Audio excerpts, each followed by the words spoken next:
Hello champions, welcome to your own channel social science by Vishal sir.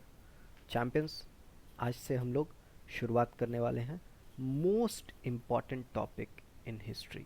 ये कहा जाए most important chapter of history, nationalism in India, Bharat में राष्ट्रवाद। ये इतना इम्पॉर्टेंट चैप्टर है।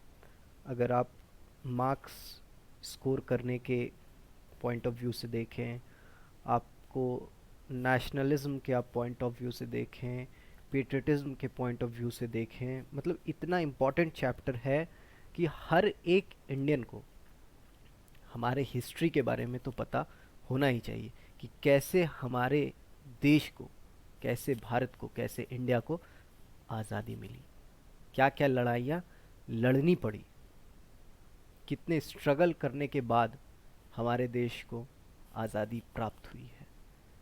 मतलब यह कोई एक ऐसा बाउंड्री से लिमिटेड चैप्टर नहीं है कि यह सिर्फ स्टूडेंट को ही जानना चाहिए, जो हमारे स्कूल गोइंग स्टूडेंट हैं या जो कॉम्पिटिटिव एग्ज़ाम की तैयारी कर रहे हैं वैसे एस्पिरेंट्स को, या हर किसी को, मतलब हर एक व्यक्ति जो इंडियन है उसको तो अपने इतिहास के बारे में, उसको अपने हिस्ट्री के बारे में पता होना बहुत ही आवश्यक है।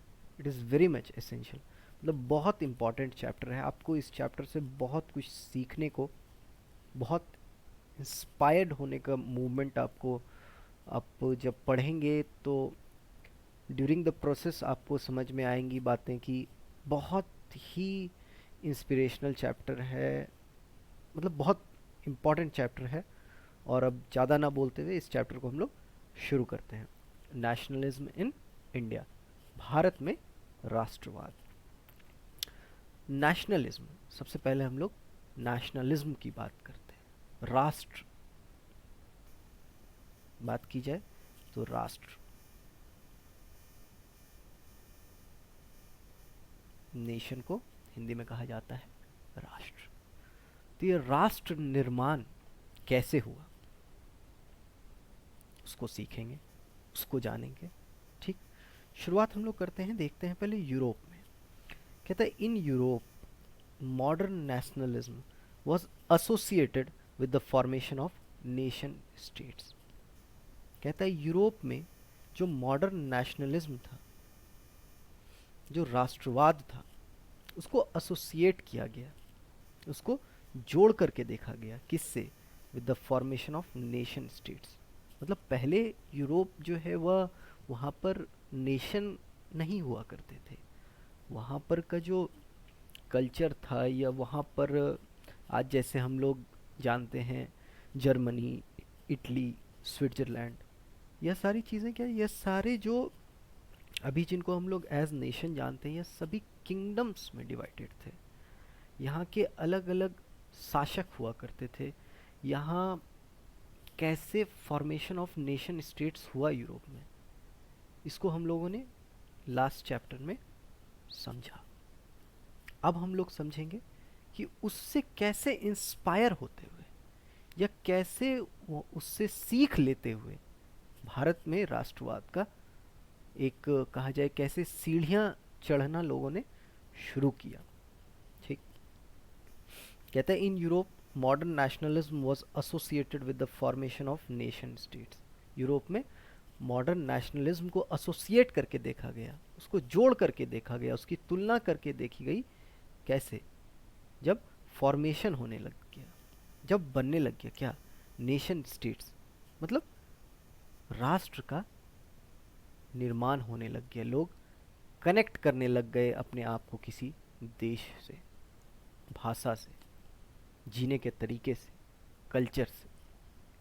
कहता है this meant a change of thought process of people, of who they are, what defined their identity and sense of belongingness.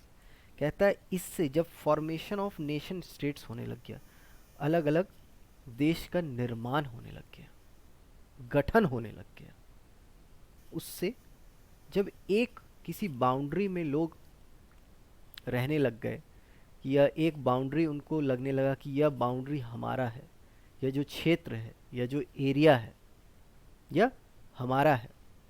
उसमें उनको एक अपनापन जब महसूस होने लग गया, अपनत्व की भावना लगने लग गई कि यहाँ पर के जितने लोग हैं वह सभी हमारे भाई बहन हैं,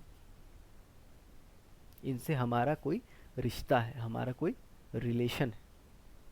जब ऐसा लगने लग गया, सेंस ऑफ बिलोंगिंगनेस जब डेवलप होने लग गया, लोगों के अंदर राष्ट्रीयता की भावना, नेशनलिज्म की जो फीलिंग है वह धीरे धीरे बढ़ने लग गई, लोगों में इंक्रीजमेंट होने लग गया, कि उनको लगने लग गया कि हाँ, अब यह जो क्षेत्र है, यह जो एरिया है, यह जो एक डिफाइंड टेरिटरी है, यह हमारे देश को बिलोंग करती है, यह हमारा है। इसीलिए कहा गया this meant a change of thought process, मतलब लोगों के सोचने का जो है वह तरीका बदलने लग गया।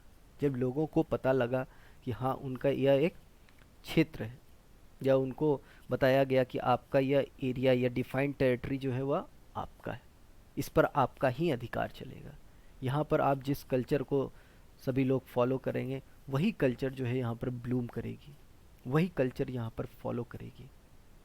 तो इससे लोगों को एक सेंस ऑफ बिलोंगिंगनेस होने लगे कि इस जगह से हम बिलोंग करते हैं, यह हमारा जगह है। तो लोगों का इससे थॉट प्रोसेस में चेंज आने लग गया। क्या? Of who they are, of who they are, कि वह कौन है। लोगों को यह पता लगने लग गया कि वह कौन है। वॉट डिफाइंड देयर आइडेंटिटी, मतलब कैसी भाषा वह बोलते हैं, या कैसी भाषा बोलने वाले लोग उनके अपने लोग हैं। इन बातों को लोग समझने लग गए, इन बातों को लोग जानने लग गए, प्रचार प्रसार होने लग गया। एक तरह से कहा जाए तो स्प्रेड ऑफ इंफॉर्मेशन होने लग गया, लोगों के पास ये जानकारियां पहुंचने लग गई कि कैसे भाषा बोलने वाले लोग या कैसी सोच रखने वाले लोग, कैसे मूवमेंट को फॉलो करने वाले लोग उनके अपने लोग हैं। ऐसा लोगों में एक सेंस ऑफ बिलोंगिंगनेस जो है उसका डेवलपमेंट होने लग गया। ठीक, इससे लोगों का क्या हो गया, एक आइडेंटिटी का उनको पता चला कि वह किस देश को बिलोंग करते हैं, उनके अपने लोग कौन हैं, वह जो उनके अपने लोग हैं वह किस भाषा का इस्तेमाल करते हैं, उनकी क्या सोच है, उनका क्या एम है, या उनकी क्या समस्याएं हैं। सारी चीज़ों को लोग अपने से जोड़ करके, अपने से एसोसिएट करके देखने लग गए। इससे एक क्या हुआ, एक चेंज हुआ थॉट प्रोसेस में, लोगों के सोचने के तरीके में, लोगों के देखने के नज़रिए में एक बदलाव हुआ। ठीक, नेक्स्ट देखते हैं। इन इंडिया, जब यूरोप में ऐसे फॉर्मेशन ऑफ नेशन स्टेट्स होने लग गए और यूरोप में लोगों ने मॉडर्न नेशनलिज्म को कैसे एक्सेप्ट किया, जब फॉर्मेशन ऑफ नेशन स्टेट्स होने लग गया, तो फिर हमारे भारत में, हमारे अपने भारत में, हमारे अपने इंडिया में लोगों ने मॉडर्न नेशनलिज्म को कैसे अपनाया, राष्ट्रवाद को कैसे अपनाया, या लोगों में यह भावना कैसे जगी कि यह देश हमारा है, इसके लिए हमें संघर्ष करना पड़ेगा, इसके लिए हमें लड़ना पड़ेगा, इसके लिए हमें अपने अधिकारों को हासिल करना पड़ेगा। क्यों? क्योंकि इंडिया इज आर कंट्री। कहते हैं in India modern nationalism is associated with anti colonial movement. कहते हैं इंडिया में जो मॉडर्न नेशनलिज्म है उसको एसोसिएट किया गया, उसको देखा गया, उसका जो नज़रिया है, ये लोग मॉडर्न नेशनलिज्म को कैसे समझने लग गए, कैसे उसे अपनाने लग गए, कैसे एक्सेप्ट करने लग गए। तो जब लोग जो कॉलोनीज में रह रहे थे, ये बात किया जाए कि इंडिया भी कॉलोनाइजेशन के अंदर जी रहा था, तो लोगों में यह भावना आने लग गई कि हमें अब इस कोलोनाइजेशन के अगेंस्ट खड़ा होना पड़ेगा, कोलोनाइजेशन के विरोध में आना पड़ेगा। तो लोगों ने एंटी कॉलोनियल मूवमेंट की शुरुआत की। उसको कहा भी जा सकता है कि हमारे इंडियन इंडिपेंडेंस के लिए जो लड़ाइयाँ लोगों ने लड़नी शुरू की, उसको हम लोग एंटी कॉलोनियल मूवमेंट भी कह सकते हैं। तो इससे जब लोगों ने लड़ाइयाँ लड़नी शुरू की तो सभी लोगों को यह पता लगने लग गया कि इसमें हमारे देश को आज़ादी मिलने की बात हो रही है। और अगर हमारे देश को आज़ादी मिल जाएगी, अगर हमारा देश हमारा हो जाएगा, तो हम जैसे चाहें अपने जीवन को जी सकते हैं। हमारे देश पर किसी का भी कंट्रोल नहीं होगा, हमारे जीवन पर किसी का भी शासन नहीं होगा कि कोई भी अंग्रेज जो है वह हमारे जीवन पर शासन कर सके कि हमें कैसे जीना है और कैसे हमें अपने जीवन यापन को चलाना है। इसलिए भारत में मॉडर्न नेशनलिज्म जो है उसे एसोसिएट किया जाने लग गया, उसे जोड़ करके देखा जाने लग गया विद एंटी कॉलोनियल मूवमेंट। जो एंटी कॉलोनियल मूवमेंट की शुरुआत हुई, तो यहाँ पर लोगों ने अपने आप को भारत में राष्ट्रवाद के साथ जोड़ करके देखने की शुरुआत कर दी। कहते people started to discover their unity while struggling with colonialism. कहता है लोग जब स्ट्रगल कर रहे थे, लड़ाइयाँ लड़ रहे थे, संघर्ष कर रहे थे, तब उन्हें इस बात का एहसास हुआ, तब उन्हें इस बात का आभास हुआ कि वह एक साथ मिलकर के अगर लड़ाई को लड़ेंगे, कॉलोनियलिज्म के खिलाफ अगर वह एक साथ एक स्ट्रॉन्ग यूनाइटेड फोर्स बन के अगर वह लड़ाई को लड़ते हैं, तो उनकी जो लड़ाई है वह और मजबूत हो जाएगी। मतलब उनकी जो ये एंटी कॉलोनियल मूवमेंट है वो और फास्टली कहा जाए तो इवॉल्व होगा और फास्ट वे में उसको रिजल्ट को अचीव करने में मदद मिलेगी। तो लोगों ने अपनी यूनिटी को कैसे डिस्कवर किया, अपनी एकता का लोगों को पता कैसे लगा, जब वह स्ट्रगल कर रहे थे कॉलोनियलिज्म से। मतलब एक कोई प्रताड़ित है, एक कोई परेशान है कि जो ब्रिटिश हैं वह हमें दबा करके चल रहे हैं, वह हमें ऑप्रेस करके चल रहे हैं, पूरी तरीके से कुचल करके अपने जीवन को हम लोगों ने खो दिया और ब्रिटिश ने उस जीवन को, हमारे जीवन को पूरी तरीके से समझिए बर्बाद करके रखा हुआ है। तो जब कोई एक है वह दूसरे को भी देखेगा कि दूसरा भी उसी स्थिति में है, उसकी भी जो कंडीशन है वह सेम है, तब वह दो लोग एक दूसरे से एसोसिएट करने लग जाएंगे, एक दूसरे को देखने लग जाएंगे कि यह भी इसी परिस्थिति में है। तो अगर हम दोनों लड़ करके साथ में आगे बढ़ें तो हम लोग ब्रिटिश को या ब्रिटिश की ऑपरेशन से बाहर निकल सकते हैं, ब्रिटिश को हरा सकते हैं। इसी से लोगों को अपनी यूनिटी का पता चला, इसी से लोगों को अपने संघर्ष का एहसास हुआ। कहता है the sense of being oppressed brought many different groups together. ये जो एक सेंस, एक सोच था, ये लोगों को पता चला कि यह ऑप्रेस किया जा रहा है, सभी को दबाया जा रहा है, सभी को कुचला जा रहा है, सभी को प्रताड़ित किया जा रहा है।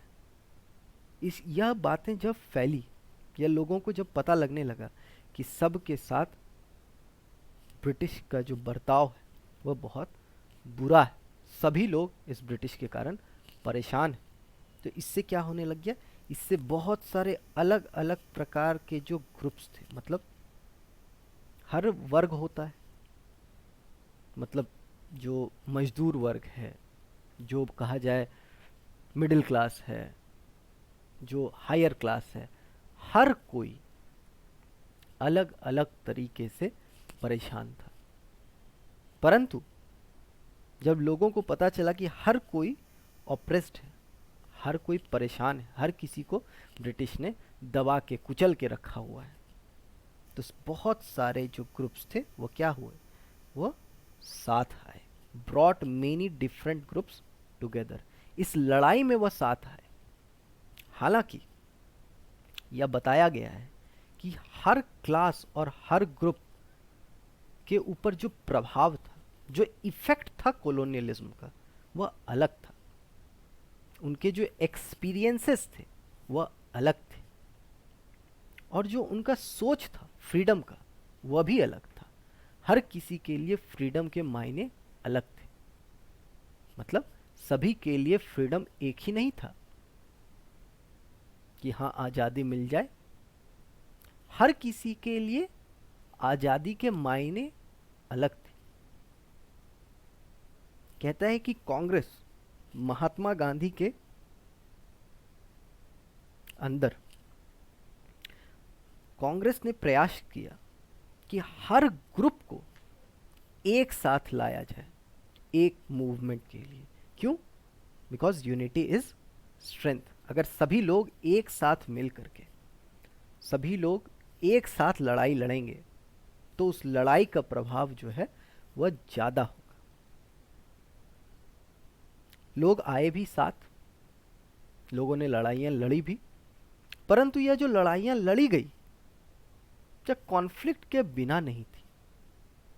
इसमें कॉन्फ्लिक्ट भी था, लोगों में आपस में टकराव भी हुए। क्यों? क्योंकि हर किसी के लिए जो इफेक्ट था, या हर किसी के लिए जो फ्रीडम के मायने थे, आज़ादी के मायने थे, वह अलग थे। इन सारी चीज़ों को हम लोग पढ़ेंगे। यह तो आज का क्लास हमारा इंट्रोडक्टरी सेशन था। इस चैप्टर को बहुत ही डिटेल में पढ़ेंगे और बहुत ही इंटरेस्टिंग चैप्टर है। मतलब यह हर इंडियन को पता होना चाहिए, अपने हिस्ट्री के बारे में हर इंडियन को आना चाहिए। ठीक है, अगर वीडियो हेल्पफुल लगे तो वीडियो को लाइक करें, शेयर करें और चैनल को सब्सक्राइब करें। Thank you.